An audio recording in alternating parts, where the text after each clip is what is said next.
हरे कृष्णा। कार्तिक मास भगवान विष्णु को सदैव प्रिय है।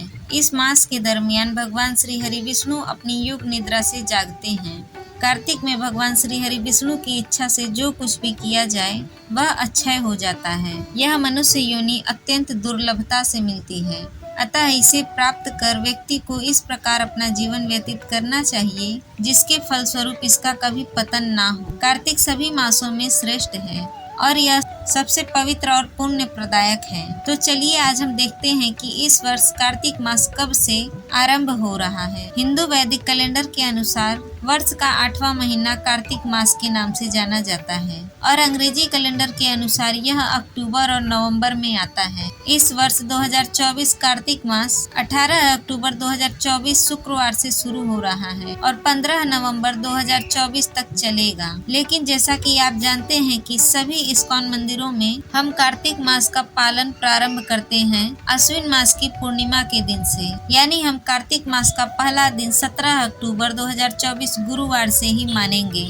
और पूर्ण होगा 15 नवंबर शुक्रवार के दिन। इस दिन प्रातः ब्रह्म मुहूर्त का समय है प्रातः 4:55 पर और सूर्योदय होगा 6:31 पर। इसी दिन शरद पूर्णिमा भी, यानी कि वही दिन जब भगवान श्री कृष्ण ने रास नृत्य किया था। इस मास को दामोदर मास के नाम से भी जाना जाता है, क्योंकि जिस त्रिलोकीनाथ को बड़े बड़े ऋषि मुनि और देवता भी नहीं पकड़ सकते, ऐसे यशोदा नंदन कृष्ण को इसी मास की दिवाली के दिन यशोदा मैया ने उखल में बांध दिया था, यानी कि भगवान की उखल बंधन लीला भी इसी मास में हुई थी। चतुर्मास में आने वाला यह कार्तिक मास इन चारों मासों में से सबसे श्रेष्ठ है। इस मास में 33 करोड़ देवी देवता मनुष्य के अत्यंत निकट वास करते हैं और स्नान, दान, भोजन, व्रत, तिल, गाय, सोना, चांदी, मिट्टी, कपड़े आदि जैसे प्रसाद स्वीकार करते हैं। कार्तिक में जो कुछ भी किया जाता है, जो भी तपस्या की जाती है, उसका 1000 गुना अधिक फल मिलता है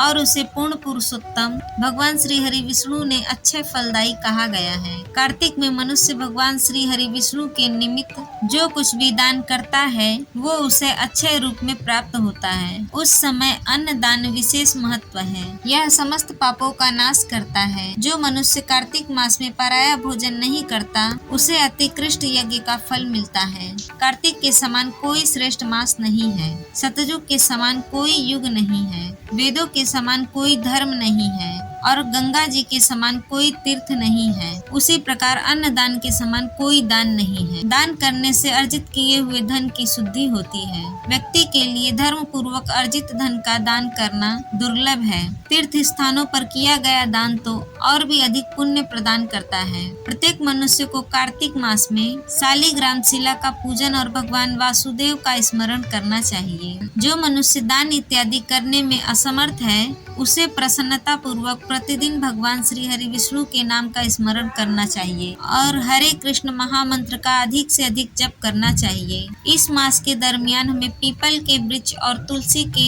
सानिध्य में बैठकर जागरण करना चाहिए। भगवान श्री हरि विष्णु की लीला का कथा श्रवण और कीर्तन कर अपना अधिक से अधिक समय व्यतीत करना चाहिए। ब्राह्मण भोजन, वैष्णव भोजन और दीप दान का विशेष महत्व है और इसके साथ ही भगवान श्री हरि विष्णु की पूजा के साथ तुलसी देवी की भी विशेष रूप से पूजा की जाती है। कार्तिक मास भगवान श्री हरि विष्णु का सबसे प्रिय मास है। इसे देव पक्ष के नाम से भी जाना जाता है। कार्तिक मास में विभिन्न तीर्थों या गंगा, जमुना, कावेरी इत्यादि जैसे पवित्र नदियों में स्नान करने के बाद दान करने से हर प्रकार के कष्टों से मुक्ति मिलती है। प्रत्येक मनुष्य को चाहिए कि कार्तिक मास में प्रातः जल्दी उठकर स्नान करके अपना तपस्या, यज्ञ और दान करे। भगवान श्री हरि विष्णु की पूजा आराधना करके पुण्य फल की प्राप्ति करे। इस मास में उपवास और तपस्या, दान जैसे कार्य करने से मोक्ष की प्राप्ति होती है और परम भगवान श्री कृष्ण की शुद्ध भक्ति भी प्राप्त होती है। और शास्त्रों में कार्तिक मास को सर्वश्रेष्ठ और सबसे मंगलकारी कहा गया है। कार्तिक मास दामोदर मास भी कहलाता है। इस मास के दौरान भगवान श्री कृष्ण की कृपा सरलता से प्राप्त हो जाती है।